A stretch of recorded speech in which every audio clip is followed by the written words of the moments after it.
Cattails Wildwood Story is a single-player life sim RPG where you lead your cat colony to a new home in a mysterious place called Wildwood. It's available now on Steam and is planned to release in 2024 for the Switch. This is a sequel to Cattails, which I haven't played, and so I can't comment on any similarities or differences to the original game. Overall, it feels like a Warrior Cats version of Stardew Valley, which is something that I didn't know I needed but that I love. You hunt prey, make friends, explore the mysterious Wildwood, and defend your home from intruders. The character customization is super detailed. There are a lot of pre-made patterns to choose from, but you can also just create your own.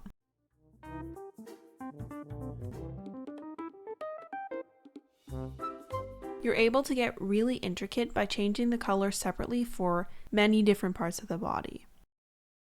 You could create a cat with 4 different colored paws, for example, if you wanted to. I was able to almost perfectly recreate my real-life cat, who has 2 different colored ears. Initially, I didn't think I would be able to do a long hair cat, and I was a little bit disappointed, but there's options for that as well. You can even separately make the face long hair and the body short hair, if you wanted. There's also lots of different tail shapes and different voices you can give your cat. Plus, after picking a voice, you can even pitch it up or down.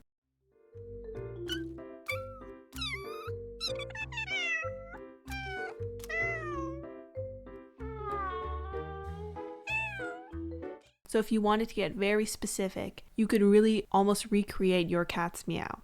There is a meow button in this game, so you will hear this voice if you want to. I pressed it a lot because I think it's really fun, and NPCs will meow back at you, which is adorable. In this game, you and your colony must set out and settle in a new home in order to save your god, the Forest Guardian. When you do find a new home in Wildwood, the first thing you have to do is build a temple to commune with and accept guidance from the Forest Guardian. You discover that there are dark ruins scattered around Wildwood, reminders of previous cat residents and their god. The main storyline of the game revolves around you purifying these dark ruins, which each host a number of puzzles and then a boss battle at the end. Each ruin you purify reveals a little bit more about the history of Wildwood and its previous inhabitants. You get access to these ruins one by one, after recruiting new cats to your town, which the Forest Guardian encourages you to do. You can interact with the stone in the temple to view the cats available to be recruited. Each one will have a couple of items that you need to collect and bring to the temple to entice them to move in. A couple of these cats fulfill purposes in the town, like one will set up the museum when you recruit it and another will allow you to garden, for example, but others don't bring any special benefits other than just being a new cat available to befriend.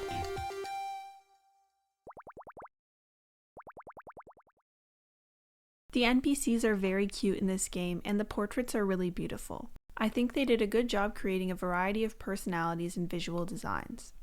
Talking to an NPC every day and gifting them items can help increase your friendship level with them. If you gift them an item they hate, it'll decrease your friendship with them. Once you've gotten a friendship level high enough, you can even ask them to follow you and help you catch prey, gather herbs and berries, or fight enemies. You can also date and then marry an NPC if you want to, and I believe every NPC is available to be romanced except the Forest Guardian. I haven't gotten this far, but I've seen that after getting married and having kittens, you can start a new game as the kitten and gain some bonuses in your next playthrough. Interacting with the stone in the middle of the town allows you to change some details about your colony, like the name or the crest, but it also allows you to add some upgrades to your town. These upgrades affect a variety of things, including gardening, combat, friendship, or acquiring new materials. The upgrades cost materials from your stockpile, which you can fill by donating here or assigning squads from your colony to gather specific resources and return them to the stockpile. Once you unlock Talon, you can talk to them every day to specify where you want to assign your squads. The squads can then gather resources from that map. You'll see which ones are available on each map when you go to assign them. Some stockpiles are just for town construction like wood, stone, sand, etc., but others like the prey stockpile provide daily benefits until the stockpile empties. Other than completing story objectives and befriending other cats, there's a lot of hunting and exploring in this game. You do have a hunger bar on the bottom left of the screen that you need to keep full by occasionally eating prey, berries, or mushrooms. To catch prey, you first have to enter stealth mode, which will show you nearby prey and keep them from noticing you and running away. There's also an herb you can get that will make it easier for you to hide from prey, and less likely for them to notice you. Then, when you're close enough to your prey, you can press the pounce button. A bar will come up with a yellow region. Press the pounce button again while the indicator is inside the yellow region to successfully catch the animal. Otherwise, you'll miss it and it'll run away. These are the default hunting settings, but you can also change the hunting settings to coin toss mode, where instead of it being based on timing, it's just a random chance of catching the prey successfully. I really love the little animation the cat does as it's preparing to pounce because it's just so accurate and it makes me laugh a little every time I see it. The closer you get to your prey before bouncing, the larger the yellow bar is and the easier it is to catch the prey. If you get too close to the prey, even while in stealth mode, you'll scare it away. So just be careful for this little ring that appears around the animal. If you touch that ring, it will notice you and run away. Throughout the map, you'll notice little flowers, herbs, berries, and in the autumn, mushrooms scattered all around. These herbs all have different uses. Some will heal up some health, some will cure poison, others will increase your speed for a short period, and more. Each item that you gather has the chance to be between 1 and 3-star quality, with the 3-star quality items providing the best benefits. After unlocking Alabaster, you unlock the ability to garden. This is not a super major part of the game because you can always gather these things, but it's helpful for getting higher quality herbs. Using the seed machine and an herb you gathered, you can create seeds for that herb and plant them in your garden plot. You can also create fertilizer with a couple different option items. These seeds don't need to be watered every day, so it doesn't really feel like a chore. It's just nice to keep it filled with seeds so that every couple days you get some herbs. The map is much bigger than I had expected, although maybe that wouldn't be surprising to someone who has played the first game. It's broken up into these squares, and it's a 7x7 grid. There are 6 biomes to choose from when you choose where to settle, and no matter which you choose, you still get all 6 biomes in other regions on the map. These 6 biomes are forest, meadow, swamp, beach, desert, and volcano. They all look pretty distinct, and they all change as the weather, time, and seasons change. I think it's done really beautifully.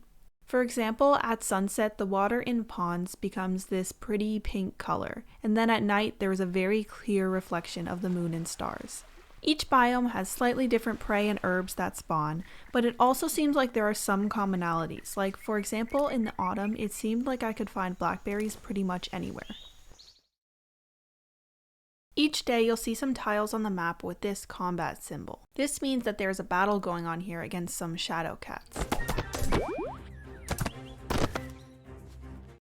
If you head over to the map to help your colony win the battle, you'll get some rewards and you'll gain some influence in that map.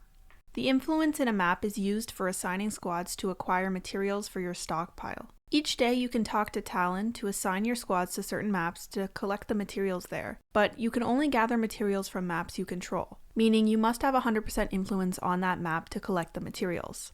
If you don't fully control a map, you can still assign squads there to increase the influence, but they won't be able to acquire materials.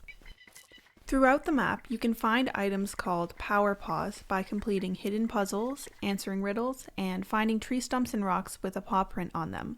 There are 6 kinds of Power Paws, all with different benefits. Green increases your luck, so you're more likely to get higher quality herbs and prey. Red increases your max health. Yellow increases run speed. Purple increases your social skills, so you can befriend other cats more easily.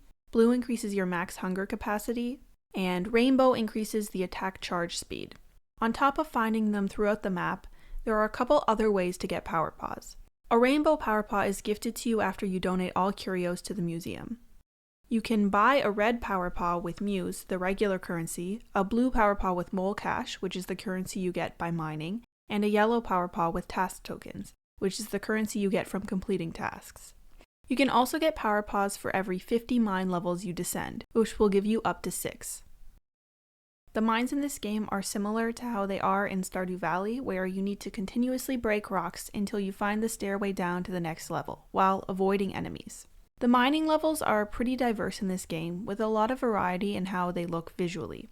As you get lower, more hazards pop up like traps, poison mist or curse mist, and harder enemies. It also gets darker on some levels, and you need to purchase a headlamp from the moles to be able to see. As you mine, you will occasionally get mole cash, which is a currency that is used to buy things from the mole store. Most importantly, you can buy a blue power paw with enough mole cash, but there are also other items to buy like pets or accessories. You can also sell gems and ores found in the mine for mole cash. The only issue I have with the mine is that your progress is only saved every 25 levels, and for context, in Stardew Valley, you get a checkpoint every 5 levels. 25 levels can take a long time to complete and a lot of resources, because you not only have to worry about your health, but also your hunger level. There are 3 mines in this game, each with 100 levels, which to me just feels like a little bit too much if every 25 level checkpoint is an hour-long commitment to grind and you can't split it up into chunks. In the town, there's a task board where you can get a daily task from villagers that will reward you with task tokens when completed. These tasks are usually about catching a certain number of prey or bringing back a specific herb, and I think the fact that you can only get 1 per day is nice because it keeps it from feeling repetitive and boring for me. Like Mole Cash, task tokens can be used to purchase items at the task board store. There is a power paw you can buy as well as some pets and furniture, but the most important thing here are the curios, because this is going to be the main way that you'll be able to get them. Curios are mysterious items that can be identified at the museum and then donated to the collection, and they usually consist of some strange human item. For example, this pen, which is called the Inky Curio, or the Springy Curio, which I think is a Slinky. Curios can be rarely found while mining or exploring above ground, but for the most part they need to be purchased from the task board shop if you intend to complete the museum collection. I love the idea of the curios and I find the explanations and names really cute, but I find it a bit disappointing that you mostly just have to buy them. I would love to be able to explore and find them on my own. Separate from the museum, the game also keeps track of the prey, herbs, and items that you've collected in collections. I don't think there's any benefit to collecting them all aside from potentially an achievement, but I personally really like things like this because I'm a completionist and it gives me a goal to work towards. The collections track prey, enemies, plants, insects, miscellaneous items, which mostly seem to be gems from the mines and different shells from the beach, curios, and power paws. You can also view your achievements. The experience you gain from doing various other activities around Wildwood, like hunting prey or gathering herbs, can be used at the scratching post in your den to gain and level up skills. I genuinely didn't know this until very far in the game, so if you notice I have no skills on my hotbar in most of the clips in this video, that's why. There's a wide variety of combat skills including ranged attacks, lifesteal skills, buffs, etc. But there are also a couple non-combat skills like diplomacy, which increases your influence in a region, or kindly purr, which increases your friendship level with all nearby cats. Lastly, the customization in this game doesn't stop with just the character. You have a lot of freedom in how you customize both your town and your den. Even though you chose your town's biome at the beginning, you can change your grass, add or remove water features, add or remove trees, change the path style, and move any of the buildings. I didn't spend a long time editing my town, but I'm sure I could spend hours just planning it all out. The den customization is similar. It's a bit expensive and I'm broke, but there's a lot of room to expand the den if you wanted to, as well as being able to change the walls, flooring, or add furniture. You can also buy records at the various shops to play specific music in your den using the record player.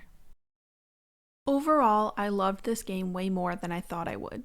I'd never heard of it, but I saw it on Steam and I just thought it would be cute. It definitely is cute, like there's a meow button, but it's also beautiful and a difficult game at times. I definitely died a lot. I also think the art is both cozy and also a little bit spooky and haunting, especially when the fog rolls in or when there's a thunderstorm. It just feels like a perfect game to play in the fall with a cup of tea by your side.